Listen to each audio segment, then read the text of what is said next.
ষট তিলা একাদশী। তিলা মানে কি জানেন? হ্যাঁ, কোন একটা সুন্দর শরীর আছে, আর সেই শরীরের মধ্যে কি হয়েছে, মুখের মধ্যে একটা খুব মুখমণ্ডলটা অত্যন্ত সুন্দর, আর সেই মুখমণ্ডলের মধ্যে একটা এখানে কালো তিল আছে। ওটা কি? ওটাকে কুরুপা করেছে। তিল মানে কুরুপা। সুন্দর বস্তুটাকে হ্যাঁ নষ্ট করে। হ্যাঁ, এই জন্যে। আর ষট তিলা, ষট মানে দুই রকম অর্থ ডিকশনারির মধ্যে আছে। ষট মানে একজন বলছেন এই বড় ষট। ষট মানে ছোট নয়, ষট মানে কপট। হ্যাঁ, গোপীরা কৃষ্ণকে বলছেন তুমি খুব শট, তুমি হচ্ছে অত্যন্ত শট। শট মানে ছোট না, এখানে শট মানে কপটতা, তুমি খুব কপট। আর শট মানে ছয়, শট মানে ছয়। তো এই জন্য এই যে ষট তিলা একাদশী, এখানে কি বললেন?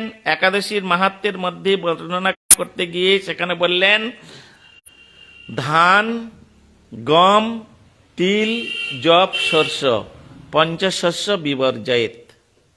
সেই একাদশীর 6 প্রকার তিলের দ্বারায় ভগবানকে পূজা করতে হবে এবং সেগুলো গ্রহণ করতে হবে।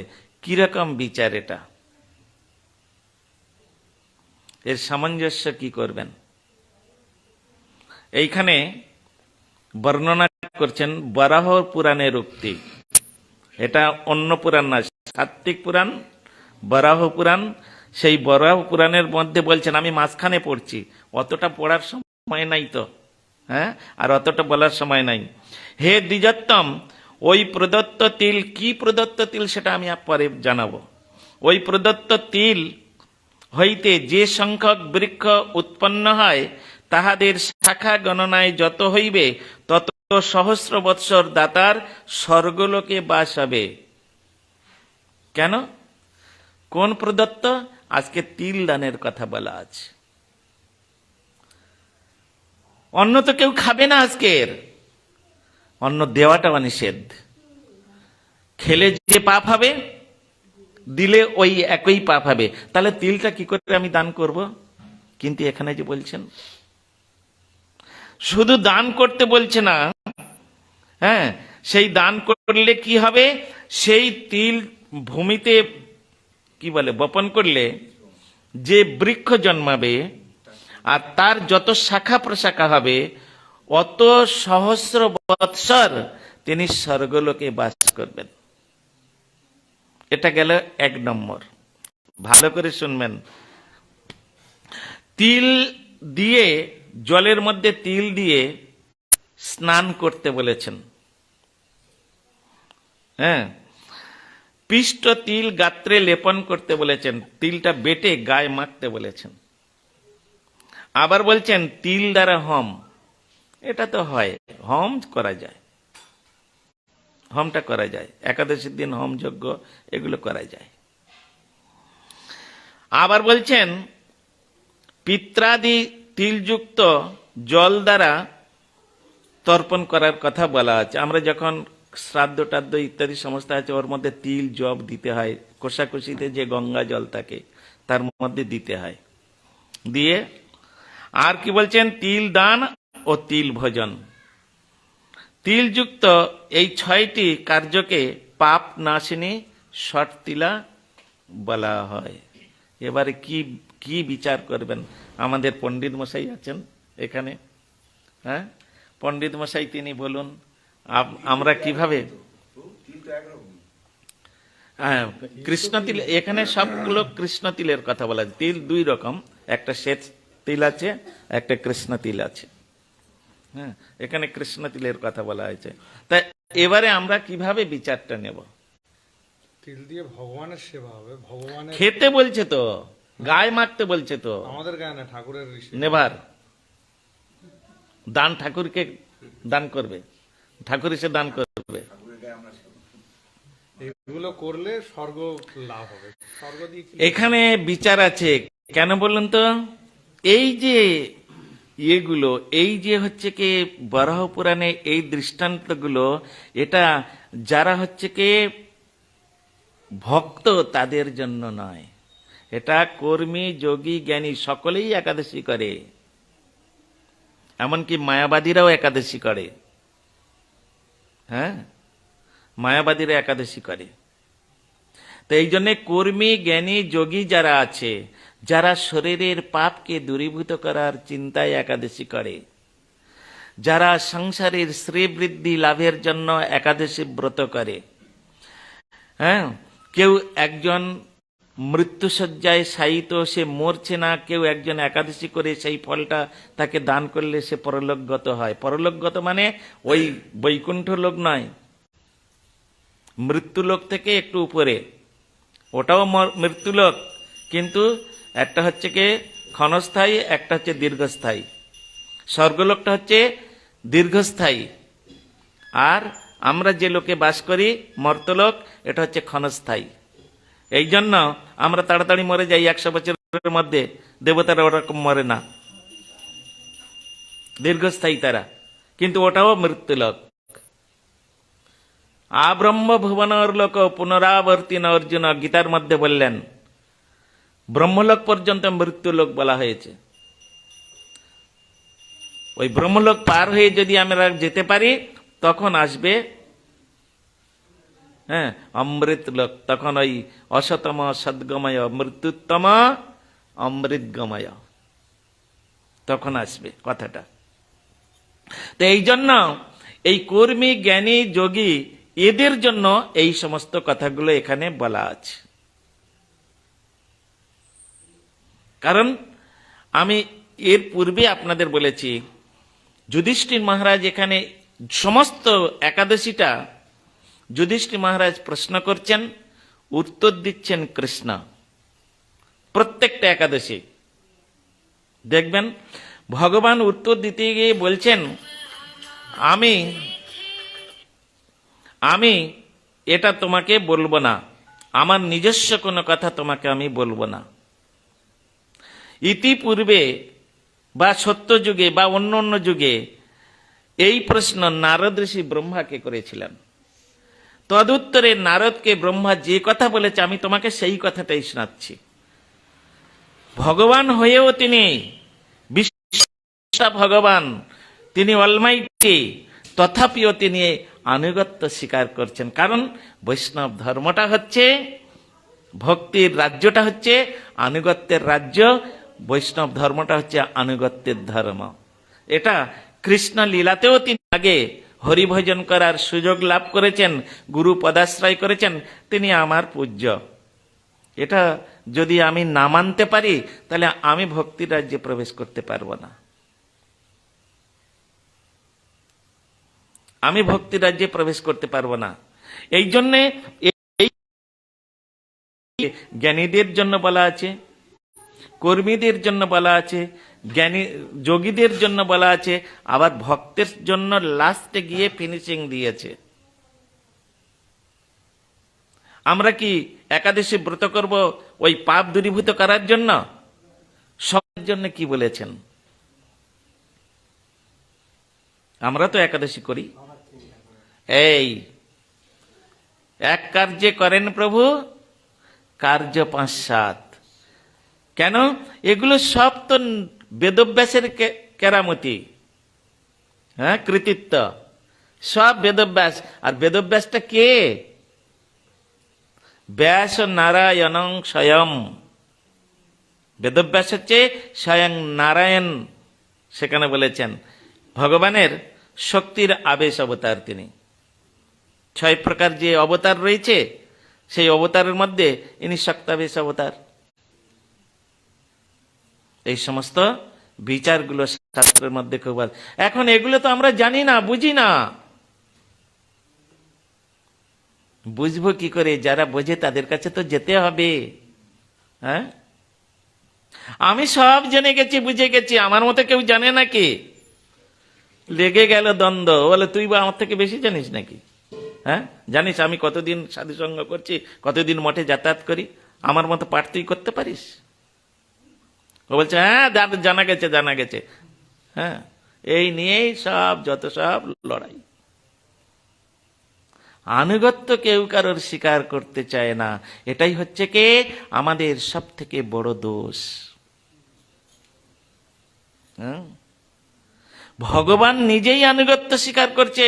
হে যুধিষ্ঠির মহারাজ, তুমি জগতের কল্যাণের জন্য, মঙ্গলের জন্য উত্তম প্রশ্ন করেছ, কিন্তু তোমার এই প্রশ্নের উত্তর আমার নিজস্ব কোনো কথার দ্বারা বা বাক্যের দ্বারায় বা আমার মন্তব্যের দ্বারায় দিব না।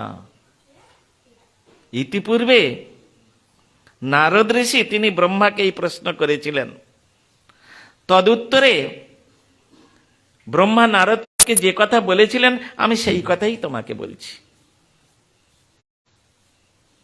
এর মধ্যে চিন্তা ভাবনার বিষয় আছে।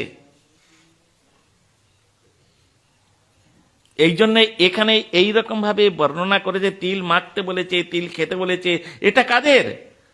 কর্মীদের ব্যাপার, যোগীদের ব্যাপার, জ্ঞানীদের ব্যাপার, এটা ভক্তদের ব্যাপার নয়।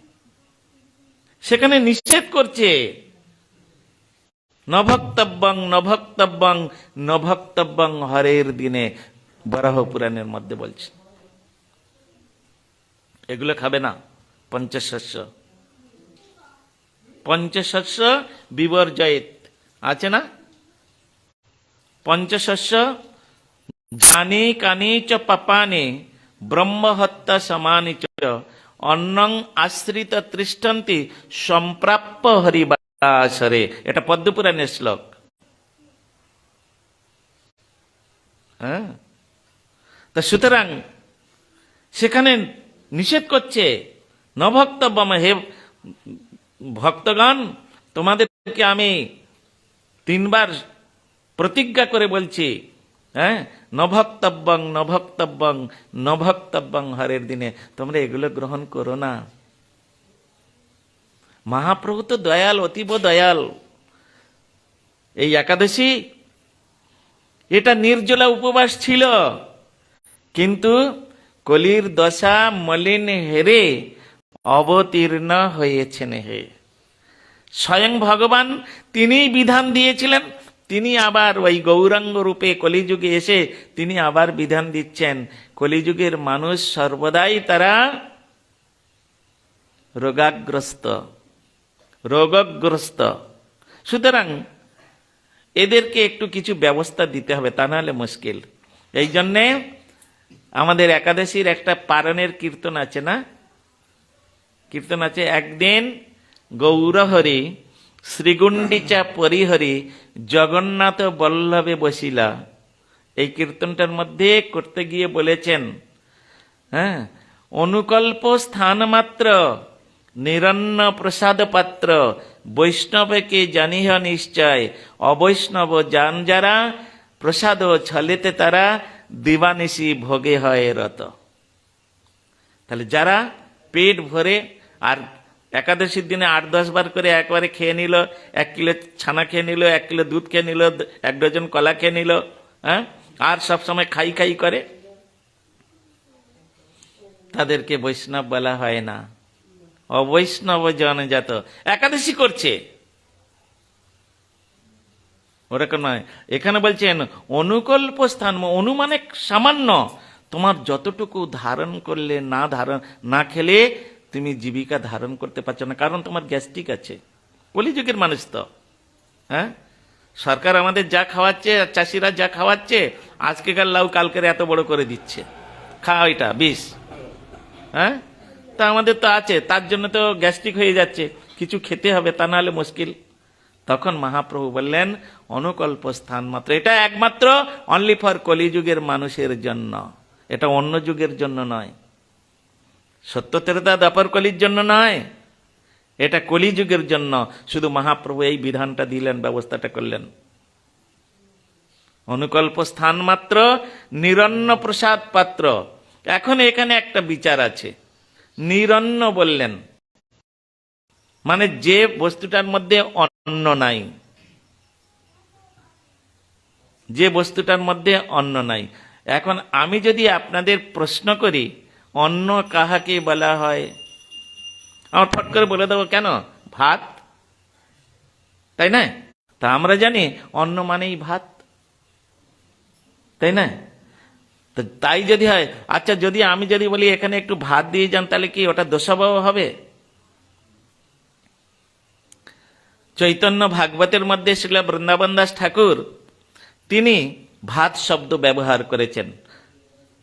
হ্যাঁ, মহাপ্রভুর কথা বর্ণনা করতে গিয়ে যখন তৈথিক বিপ্র তাকে ভোগ লাগেন, আর ওইখানে বলেছেন ভাত খায় আর হাসে, শব্দটা ব্যবহার করেছেন পয়ারের মধ্যে। তাও তাহলে ব্যাকরণগত বিচার কি বলছেন? অন্ন কাকে বলা হয়? বুঝতে পারছেন তো নাকি আমি বকর বকর করেই যাচ্ছি? তাহলে অন্ন কাহাকে বলা হয়? ব্যাকরণগত যারা ব্যাকরণ পড়েছেন বলছেন যে যাহা গ্রহণ করিয়া জীবন ধারণ করেন তাহা তাহার অন্ন, বা তাহাই তাহার অন্ন। ব্যাকরণটা ভালো, মানে ইয়েটা আছে ভালো, কোটেশনটা। যে যাহা গ্রহণ করিয়া জীবন ধারণ করেন তাহাই তাহার অন্ন। যেমন একটা বাচ্চা শিশু, দুগ্ধপোষ্য শিশু, হ্যাঁ, সে তো দুধ ছাড়া কিছুই খায় না, তাহলে ওই দুধটা ওই শিশুটার কাছে অন্ন। অন্ন শব্দের অর্থ, এক কথায় ডিকশনারি খুলে দেখুন, অন্ন শব্দের অর্থ হচ্ছে আহার্য বস্তু। হ্যাঁ,